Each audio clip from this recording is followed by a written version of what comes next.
There is a peculiar affliction that has plagued humanity for millennia. It starts with curiosity, an innocent desire to understand. It is often disguised as philosophy, spirituality, or, worst of all, self-introspection. And before you know it, you've caught the most inconvenient condition known to man. Awakening. You have seen its symptoms in the unfortunates who went too far, the ones who stare at trees for suspiciously long periods, who sigh at dinner parties as though they know something the rest of us don't, who mysteriously lose their ability to engage in small talk. They slowly start to talk, less and less. It is as if they are withdrawing from reality, being eaten alive by a grip of singularity. It is a tragic fate, but one that can be avoided if you are careful. They tell you enlightenment is bliss, that if you let go of yourself, if you stop clinging to your little bubble of personality, you'll finally find peace. But they don't tell you the fine print. They don't tell you what happens when you loosen your grip on identity. And trust me, you do not want to find out. 'Cause at first, sure, it's just a few little realizations. You see through social games, you notice patterns, you realize that money, status, and approval are just gold-plated mirages. But then things start getting weird. The people around you stop looking entirely human. Oh, they still have faces, still say the right things. But something about them feels scripted. You notice repeated phrases, repeated expressions, like the world is a low-budget Netflix film. The illusion slips, and what's behind it, you don't want to know.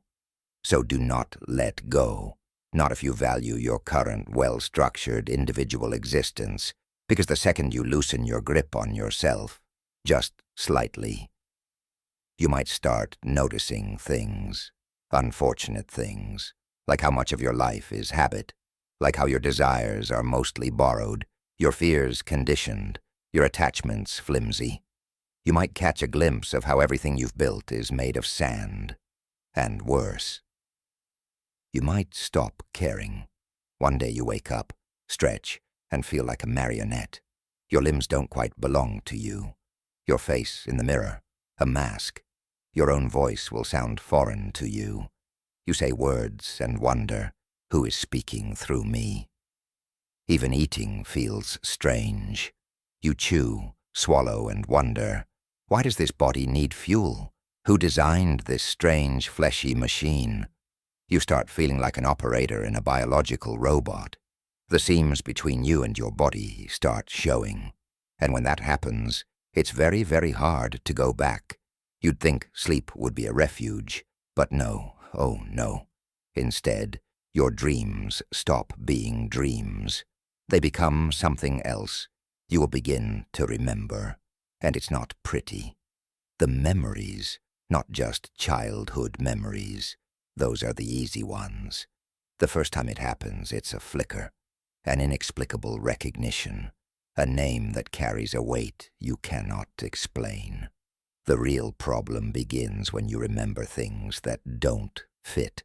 Perhaps a landscape from a time that no longer exists, a conversation with an entity that is not of this world, a familiarity with a stranger that is too intense, too visceral, to be ignored. Past lives, maybe. Or maybe just an elaborate joke the universe plays on those who look too closely. Either way, you will suddenly realize that you are much older than your current birth certificate suggests. You aren't meant to know certain things, but drop your guard for too long, and the floodgates crack. You start remembering odd details, how to navigate a place you've never been, how to read symbols you were never taught. You recognize faces in crowds, but not from this life. Not all lives are pleasant. Some were brutal. Some ended in betrayal, in sorrow, in madness. You see old faces in the people around you. Old wounds ache in new skin.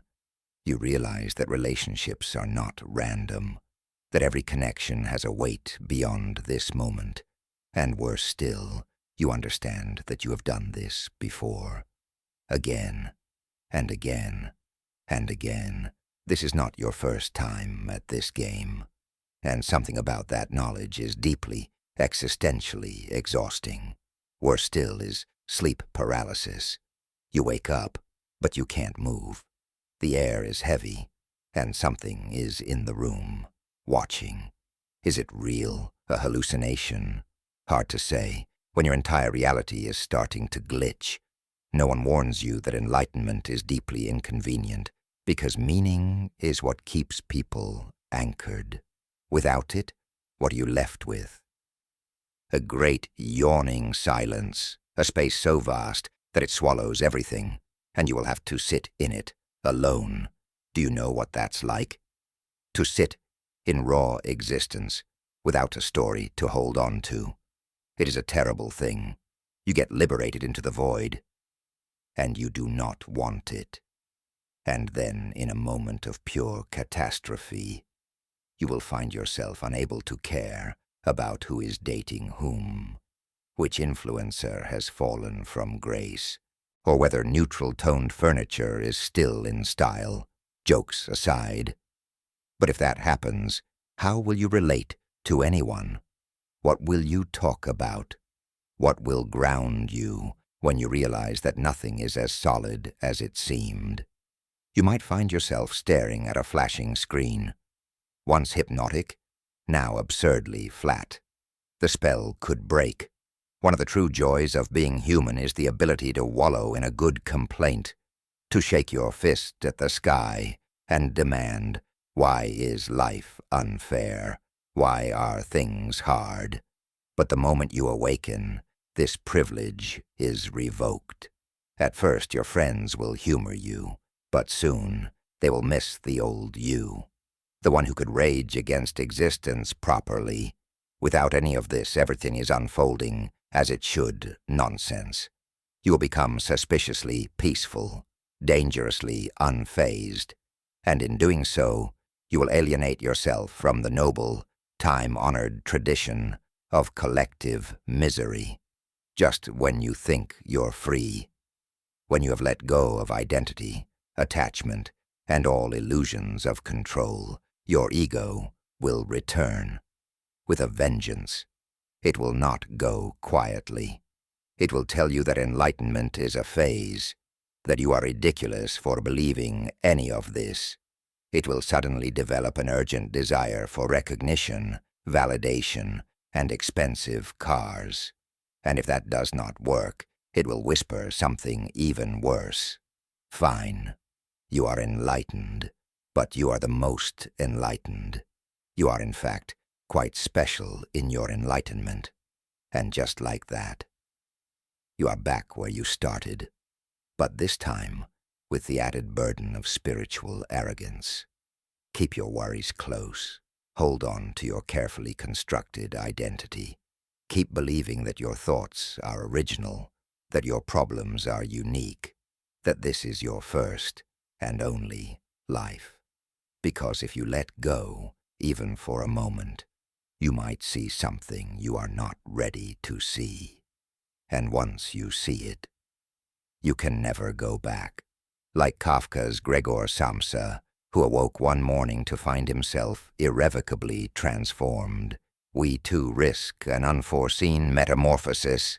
One might think that in relinquishing the burdens of identity, a state of blissful freedom awaits. Yet as the light fades, and the echoes of memory resound, one realizes that the shoe that fits one person pinches another.